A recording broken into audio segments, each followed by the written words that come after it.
Black Mirror Season 7. I originally started tuning into this since Season 2. And I've been hooked ever since. And that's even after Netflix took over and started bringing in like big name Hollywood stars. So for me, seasons 1 and 2 are the, in general, overall best seasons. There have been some really fantastic, amazing episodes like the USS Callister, like San Junipero, from the Netflix era that are phenomenal, that are probably some of my top episodes. But seasons as a whole, better before Netflix. Though that being said, I feel like season 7 kind of got back to like the way it was. Not completely, but it's, I don't know, it's just like it feels roughly the same. The first episode, Common People, stars Rashida Jones, and she is amazing as a teacher who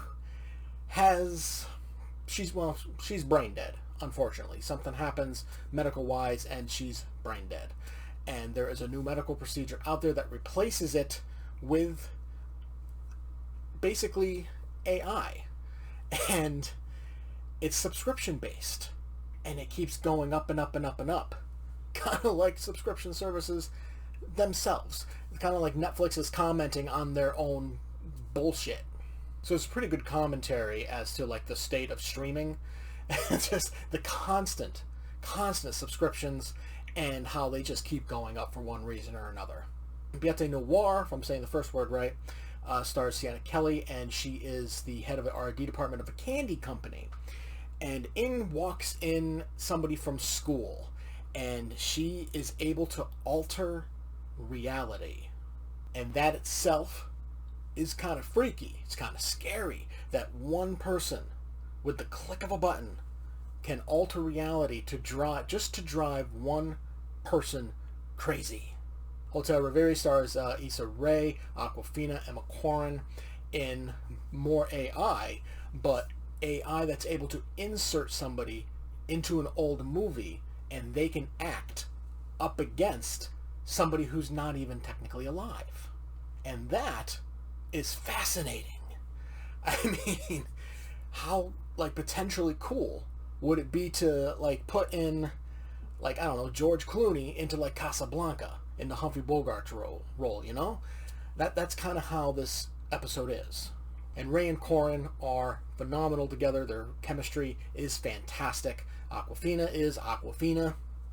I don't know why she keeps getting work, but this entire episode is hinged on Ray and Corrin's performances, and it pays off.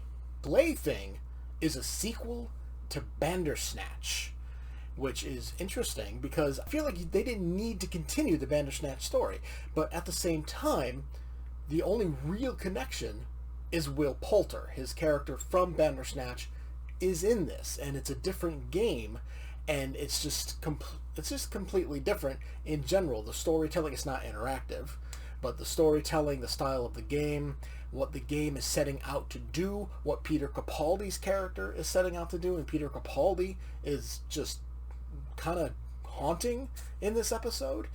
He's great, but he's like creepy.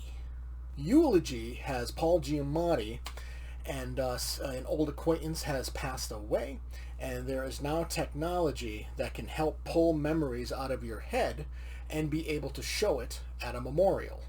And Giamatti brings us through an emotional roller coaster throughout this episode.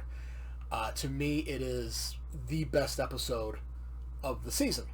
And that is because of Giamatti's performance, and that is because of just the heavy weight that the story just kind of puts on. And then we have the most anticipated episode, the sequel to USS Callister, USS Callister Into Infinity. Kristen Milotti is back as Nanette, and she absolutely kills it. But a number of other people return for the episode, including Jesse Plemons. Though, the end of the original episode, he dies. So I obviously will not say how he returns, because I'm not going to spoil it that way. But I will say, we learn so much, not only about his character, but also about Jimmy Simpson's character. And it gives us multiple twists, Not just about Clemens' character, or Simpson's character, or Krista Milioti's.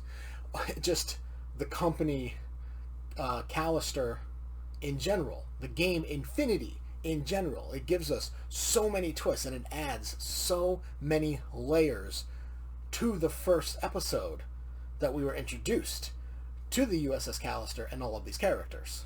Now, in general, the season is very good, and like I said, it kind of brings back feelings of the original 2 seasons, but it still doesn't reach the heights of the original 2 seasons.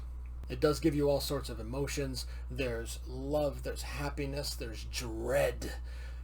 Yeah, it gives you everything you expect from Black Mirror, but it's not as good as it used to be.